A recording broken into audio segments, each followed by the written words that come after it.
Hello everyone, back to my channel Nilima লাইফস্টাইলে তোমাদের সবাইকে ওয়েলকাম। তো এখন ঘুম থেকে উঠে আমি একটু রেডি হয়ে নিয়েছি। এখন যাবো একটু বাজারে। আমি অনেক দিন পর এই শিফনের এই চুড়িদারটা পরে নিয়েছি আর বড় দিকে বাইক নিয়ে বাইকের চাবি নিয়ে বেরিয়ে পড়েছে। আমাকে বললো ঘরটা তালা দিয়ে বেরিয়ে যেতে। মামা এখন বাড়িতে নেই, ও ঠাম্পুর সঙ্গে গেছিলো ব্লাউজ কাটাতে, মামা ব্লাউজ কাটাবে বলে সেখানে গেছিলো। তো আমি সেই ফাঁকে বাড়ির থেকে বেরিয়েছি, আসলে আবার বহুত প্যাপা করবে সেই কারণে। আর দেখো ঘুমিয়ে আমার চোখটা পুরো ফুলে গেছে।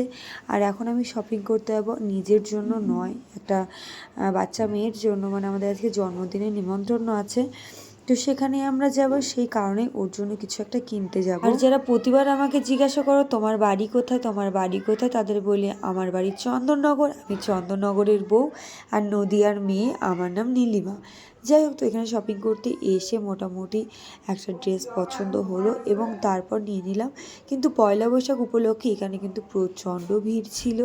আর পয়লা বৈশাখ উপলক্ষে দোকানের ভিতরে কিন্তু একদমই কোনো সেল নেই, যেমন দাম তেমনি। একটা জামা কিনে নিয়ে বাড়ি চলে এলাম, তারপরে এসে একটু কফি খেতে বসলাম। একদম বাড়িতে দুধ ছিল না, জাস্ট একটু গুলিয়ে ব্ল্যাক কফির মতোই খেয়ে নিয়েছি, কিন্তু ওটুকু খেয়ে অনেক শান্তি।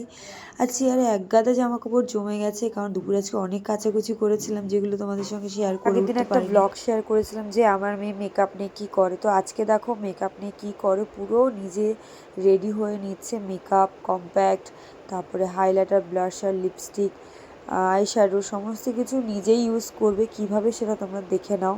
এত পিচ্চি বাচ্চা হয়ে গেছে না, বলার মতো না। আচ্ছা তোমরাই বলো তো, এদের মতো বয়সে আমরা এত মেকআপ সম্পর্কে জানতাম? শুধু জানতাম একটা লিপস্টিকের কথা।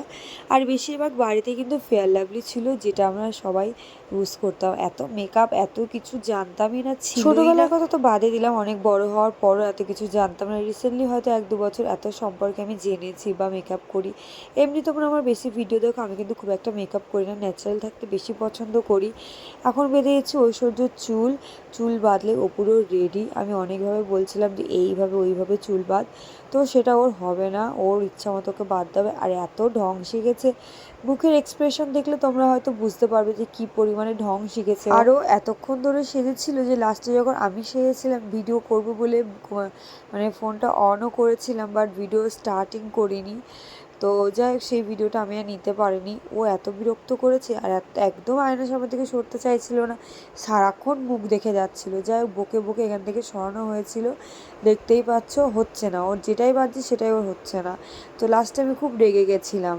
যখন রেগে যায় তখন জানো তো এইরকমই বকা দিয়ে দিন, তারপরে সেজে গুজে এবার বেরোয়।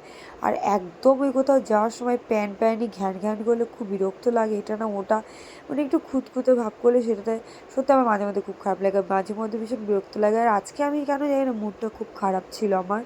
তো যাই হোক, আমি আমার মতো করে সেজে নিয়েছিলাম। তো তখন ক্যামেরাটা অফ হয়ে গেছিলো। দেন ওকে আবার বডি স্প্রেও দিতে হবে, ওর 16 গলা পূর্ণ করতে হবে। তারপর একটা গলায় হারও দিতে হয়েছিল, যেটা আমি এর পর নিতে পারিনি। তো যাই হোক, দেখো আয়নার সামনে এখনও পোজ দিয়ে যাচ্ছে। আর এইটি ফাঁকে আমি রেডি হয়ে গেছি, কখন ক্যামেরা অফ ছিল আমি বুঝতেই পারিনি। তো আমার বড় রেডি হয়ে গেছে, এবার আমার মেয়ে আবার চলে এসছে। আর ঐশ্বর্যর হাতে ছিল সেই জামা। যাই হোক, তারপর আমরা বেরিয়ে গেছিলাম।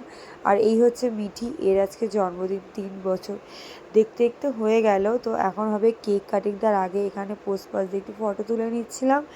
আর এদিকে ক্যান্ডেল জ্বালিয়ে, ক্যান্ডেল নিভাতে প্রথমে ভুলে গেছি।